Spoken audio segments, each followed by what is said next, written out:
प्यारे बच्चों नमस्कार। मैं हूं सोनिया सरूजा, आपकी हिंदी की अध्यापिका। बच्चों, हमने पहले भाग में उपसर्ग के बारे में पढ़ा था। अब इसी वीडियो का दूसरा भाग है जिसमें हम पढ़ने जा रहे हैं प्रत्यय। प्रत्यय होते क्या हैं?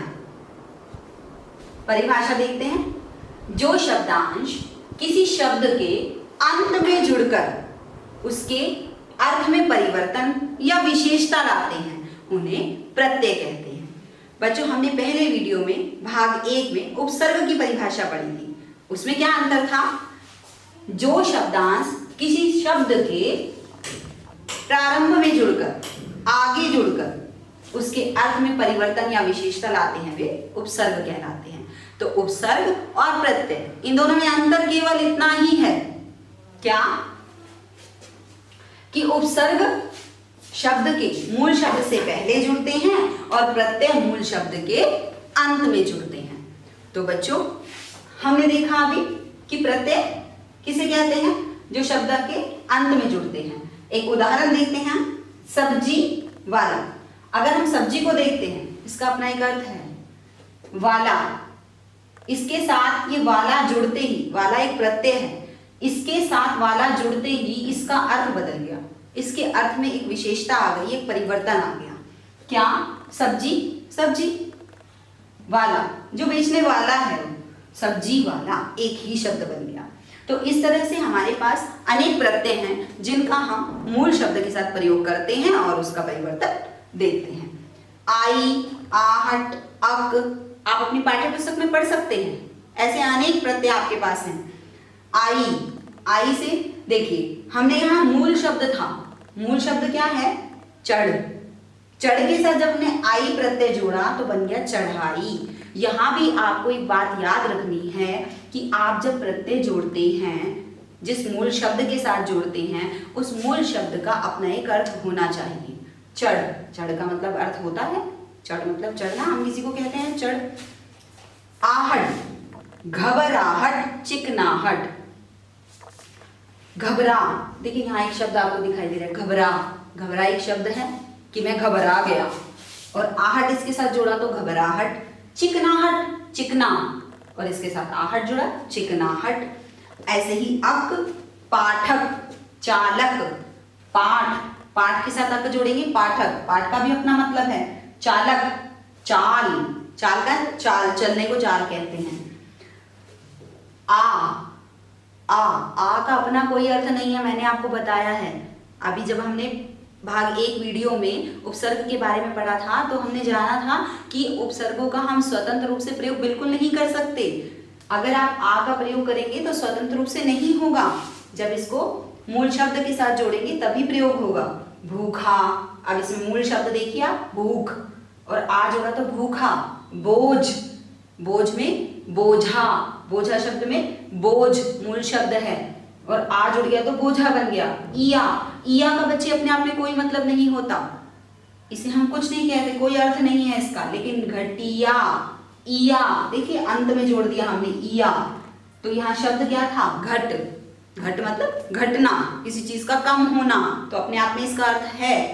बंदरिया, बंदर को अलग करिए, इया जोड़िए उसके साथ, बंदरिया। ता का अपने आप में कोई अर्थ नहीं है, लेकिन मित्र के साथ जोड़ देंगे इसे, मित्रता, सुंदरता। ई, खुशी, गर्मी, खुशी में अलग कीजिए खुश, और ई प्रत्यय लगा दिया खुशी। गरम, गरम के साथ ई प्रत्यय लगाया गर्मी। तो इस तरह से हमने प्रत्ययों को जोड़कर अपना एक शब्द बना लिया जिसका कि कोई विशेष अर्थ भी निकल रहा है। अच्छा बच्चों, अब एक हम खास बात आपको बताते हैं। आप एक ही मूल शब्द के साथ उपसर्ग और प्रत्यय दोनों जोड़ सकते हैं और हमारा एक नया शब्द निकल कर आता है उसमें। किस तरह से? देखिए, मूल शब्द हमारे पास है डर, हमने इसमें जोड़ा नी, उपसर्ग आगे लगा है। उपसर्ग का प्रयोग हम शब्द से पहले करते हैं, नी उपसर्ग का प्रयोग किया। ता, ता प्रत्यय का प्रयोग किया, अभी बताया प्रत्यय का प्रयोग हम अंत में करते हैं, तो ये ता हमने अंत में लगाया, नी हमने आरंभ में लगाया, तो उपसर्ग का भी प्रयोग हो गया और प्रत्यय का भी प्रयोग हो गया। तो हम कह सकते हैं ना कि एक शब्द में हम उपसर्ग और प्रत्यय दोनों का प्रयोग कर सकते हैं। तो हमारा ये शब्द बनेगा निडरता।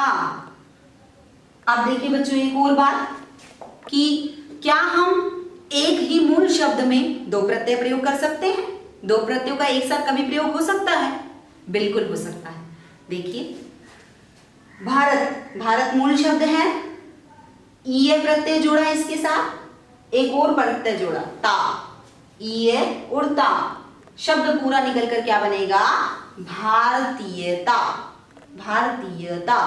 अगर आप इतना ही जोड़िए भारतीय, ये भी अपने आप में एक शब्द है, लेकिन आपको अगर कहा जाता है कि ऐसे शब्द का प्रयोग करके बताइए जिसमें दो प्रत्यय हो, तो आप ऐसा बना सकते हैं, भारतीयता, शब्द बन जाएगा भारतीयता।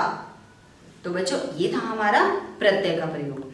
अब मैं आपको एक बार खास बात बता देती हूँ, जो मुख्य बातें हैं इससे संबंधित। पहली बात, उपसर्ग हो या प्रत्यय, हम उनका स्वतंत्र रूप से प्रयोग नहीं कर सकते। एक शब्द में, मूल शब्द में हम उपसर्ग और प्रत्यय दोनों का प्रयोग एक साथ भी कर सकते हैं, और एक ही मूल शब्द में दो प्रत्ययों का प्रयोग किया जा सकता है। तो ये थी बच्चों कुछ खास बात। अगर आप मोटे मोटे शब्दों में याद करना चाहें तो परिभाषा को सरल शब्दों में कर सकते हैं कि जिन शब्दांश का प्रयोग शब्द के पहले किया जाता है, आगे आगे आरंभ में कर लिया जाता है, उपसर्ग कहलाते हैं। जिनका प्रयोग अंत में किया जाता है वे प्रत्यय कहलाते हैं। तो ये था हमारा उपसर्ग और प्रत्यय। तो बच्चों अब आप इससे संबंधित आपकी पुस्तक में जो अभ्यास कार्य दिया गया है उसे अच्छे से पढ़ेंगे और खुद ही करने का प्रयास करेंगे। आशा करती हूँ आपको यह समझ में आ गया होगा। अगली वीडियो में अगले पाठ के साथ फिर मिलेंगे। धन्यवाद।